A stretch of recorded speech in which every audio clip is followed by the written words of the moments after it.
Hey, bonjour à tous et à toutes. Aujourd'hui on se retrouve pour une nouvelle vidéo où je vais présenter un PC gamer de MSI.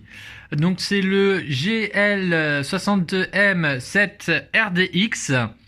Donc c'est un petit PC gamer équipé d'un i7 7700HQ et d'une 1050 2Go. Il est aussi équipé de 8 Go de DDR4, donc cadencé à 2400 MHz, normalement, faudrait vérifier exactement. Il est aussi équipé d'un disque dur mécanique de 1 Teraoctet de la marque HGST. Donc voilà, je vous laisse taper ça sur internet pour le disque dur mécanique si vous voulez voir quel disque dur c'est. Et d'un SSD de 256 Go, donc un Toshiba. Donc voilà aussi la référence. Du SSD. Donc je vous laisse faire pause pour regarder si vous voulez voir les références de chaque disque pour voir si ils vous conviennent. Donc PC fait 2,2 kg et c'est un 15,6 pouces avec une dalle mat. Donc c'est une dalle TN je crois, c'est pas du IPS. Faudrait bien vérifier. Donc de 60 fps. Voilà, donc je vais tout de suite ouvrir l'ordinateur. Donc voilà, on se retrouve après que j'ai ouvert l'ordinateur. Donc c'est quand même un assez grand PC, hein, quoi qu'on en dise. Donc ici on a le modèle du PC ainsi que le petit logo du processeur.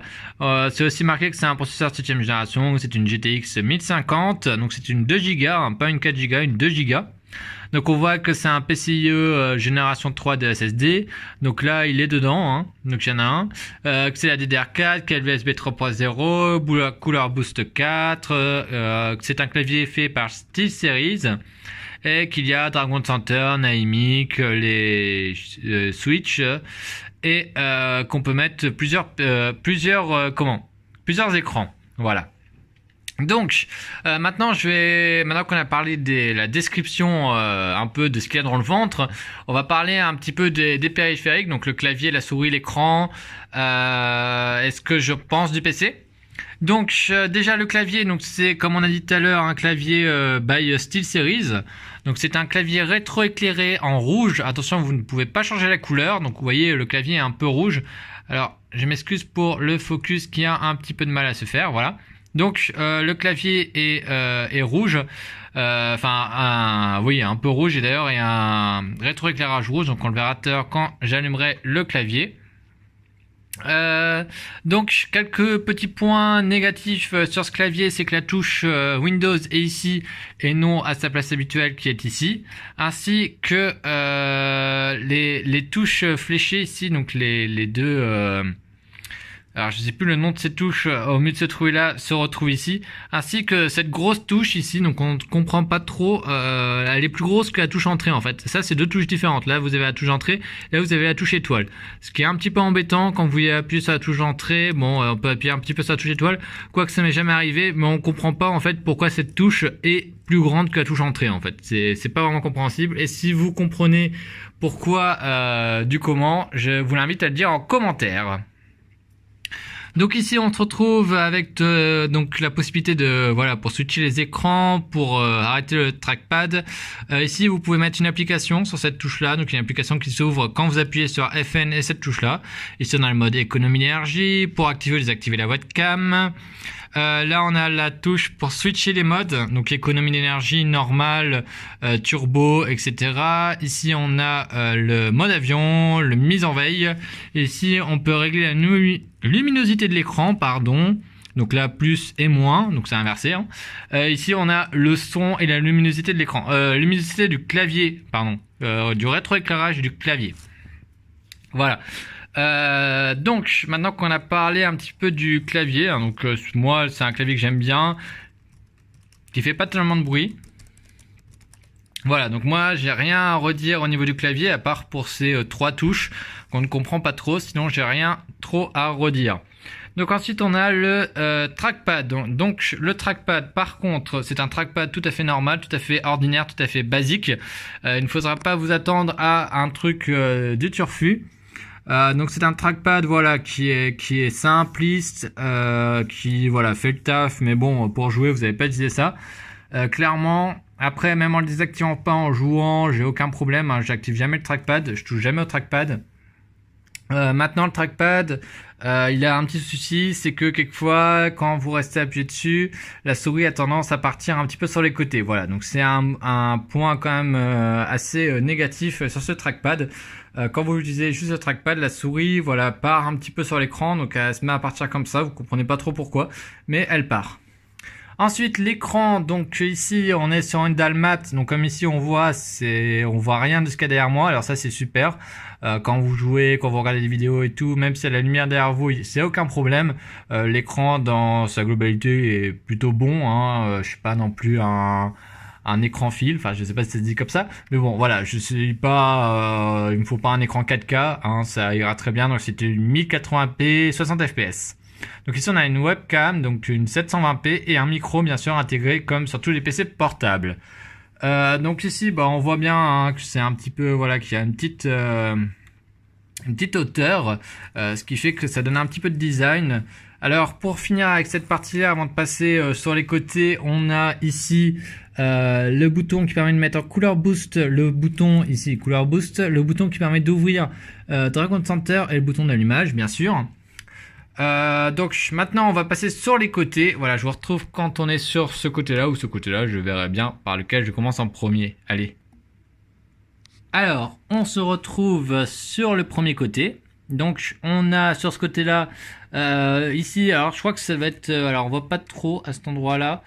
Hop, voilà. Donc ici on a donc ça c'est pour mettre un cadenas ou je sais pas trop quoi. Ça c'est quand vous voulez sécuriser votre ordinateur. Ici, on a une prise internet, ici un USB 3.0, un HDMI, un DisplayPort, du 3.0 encore, alors ça, faudrait que je me rappelle ce que c'est. Je viens de me rappeler, du type C, voilà, c'est du type C. Micro, casque. Donc, à l'arrière, nous avons un USB 2.0, un lecteur de carte micro SD et la prise pour pouvoir brancher le PC. Donc on voit que le PC est quand même assez surélevé. Alors là je sais pas si on verra bien, mais voilà, je peux voir l'autre côté de mon bureau, donc je peux voir le mur en dessous du PC. Donc le PC est vachement bien surélevé, ce qui fait que, excusez-moi, il a un bon refroidissement par le dessous. D'ailleurs je pourrais pas vous faire voir le dessous pour des raisons simples, c'est qu'en fait en dessous on a tout ce qui est relatif à la garantie de cet ordinateur, donc je ne pourrais pas vous faire voir le dessous.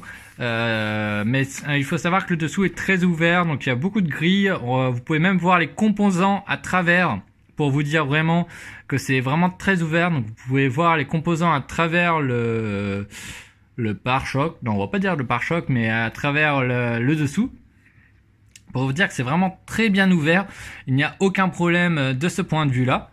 Donc ici on a deux grosses sorties de ventilateur, donc une ici et une là, donc on les voit peut-être pas très bien, je vais remettre la lumière. Donc ici on a la sortie de ventilateur de la carte graphique et ici du processeur, donc voilà, donc c'est deux sorties de ventilateur différentes, donc un ventilateur pour chaque composant, ce qui permet un refroidissement quand même bien meilleur. Donc on voit à l'arrière que le PC est assez mastoc hein, quand on regarde par derrière, mais il est pas moche avec les petites finitions ici en rouge qui mettent un très bon contraste. Donc c'est vrai que ce PC est quand même assez beau.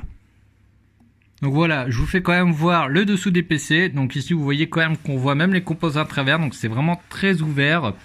Même pour les ventilateurs qui sont ici, voilà, on voit très bien que l'ouverture du ventilateur est très prononcée. Voilà, on voit encore ici que les ventilateurs sont très bien ouverts. Donc voilà, donc je vais allumer le PC pour qu'on voie en combien de temps il démarre. Donc ici on voit le beau rétroéclairage. Donc on voit bien que c'est un rétroéclairage voilà, de la touche ainsi que le contour de la touche. Ce qui fait qu'on voit très bien la touche dans le noir. Donc il faut savoir que Windows n'est pas préinstallé dessus, en tout cas sur le PC que j'avais quand je l'ai reçu, il n'y avait pas Windows. Donc il faut avoir Windows à côté ou un autre logiciel, enfin un autre OS si vous voulez, par exemple Linux. Je crois qu'ils sont assez bien compatibles Linux, faudra regarder. Donc on voit bien que la dalle quand même est assez belle. Enfin voilà, c'est de l'HD, c'est pas non plus le turfu, c'est pas de l'IPS. Mais on a un vision large et bon, ça passe, hein, je vais pas vous le cacher. Ça passe très largement. Donc voilà, donc j'ai fait à peu près le tour de cet ordinateur en 10 minutes. Donc je sais que j'ai été assez rapide. Je voulais aussi vous faire voir avant de finir le chargeur de l'ordinateur, donc il est au sol. Voilà, donc ici nous pouvons voir le chargeur de l'ordinateur, donc qui est quand même assez gros. Donc c'est un chargeur Sicony, assez gros, qui pèse quand même un peu son poids, hein, je dirais dans les 500 grammes. Mais voilà, en tout cas il fait le taf, il chauffe un peu quand le PC charge, bien sûr. Mais en tout cas, voilà, il est assez mastoc, hein, vous voyez, quand même ma main est quand même assez grande.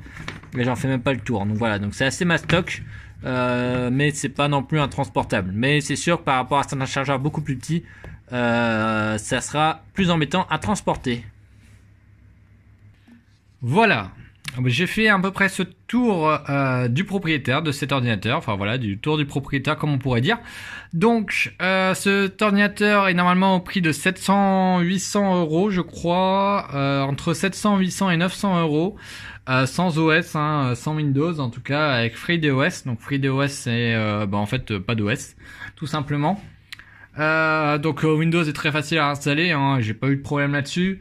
Donc ces composants, en tout cas moi, vous avez vu, enfin mes points un peu négatifs, mes points positifs sur cet ordinateur, je le trouve très bien pour ce que je fais. Hein, attention, je ne cherchais pas à avoir une grosse carte graphique.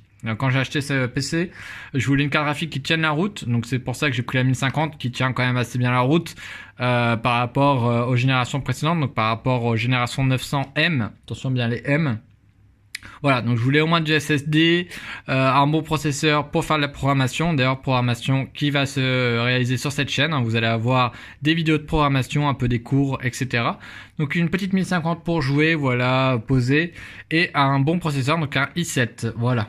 Donc de 7e génération, qui équivaut à un i5 8000, donc de 8300H je crois, faudrait bien vérifier. Donc voilà, ça équivaut à un i5 de 8e génération, donc c'est vraiment pas mauvais. En tout cas si vous devez choisir entre ce i7 et un i5 de 8e génération, si le PC du i7 est plus puissant au niveau graphique, vous pouvez prendre le i7 parce que de toute manière vous aurez la même puissance à peu près sur les deux.